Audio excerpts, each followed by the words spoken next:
In this example, we'll examine the interval and radius of convergence for the given series. But rather than use the ratio test, we're going to use the root test because it will work out to be much easier in this case. Remember that the root test says the following. If we start with a series, sum of AK, we look at the limit as k goes to infinity of the absolute value of AK all raised to the 1 over k. Okay. And the fact that it's absolute value means that it's okay that we have an x up here, which might be positive or negative. And remember that we use this when we have something raised to the kth power. Because if I have it raised to the kth power, when I do this, then that essentially cancels off that k exponent. So what we have is the limit as k goes to infinity of absolute value of 11kx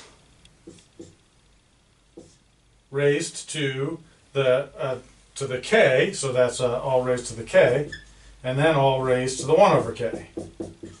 And the k's and the 1 over k's will cancel because k times 1 over k is 1, and that's limit as k goes to infinity of absolute value of 11kx.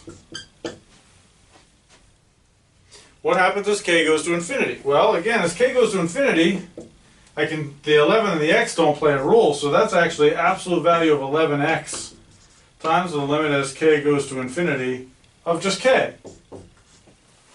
I can factor the 11 and the x out because they don't have a k in them. The absolute value must come with them. But now the limit as k goes to infinity of k is infinity. So no matter what x is, right? If the x is a variable, but once it's chosen, it's fixed. X doesn't change. I put in a single value of x for the entire series. No matter what I plug in for x, this is going to become infinity, which means that this limit is infinity. Since that limit is bigger than 1, that's what we look at in the ratio test. If the limit is less than 1, it converges. If it's bigger than 1, it diverges. That means that it diverges. We have to be a little bit careful here. It diverges for any value of x except for 0. Because if x is 0, then this is 0 times a constant, and even though those constants are going to infinity, it's always 0 times something, which is 0. So this diverges for all x not equal to 0.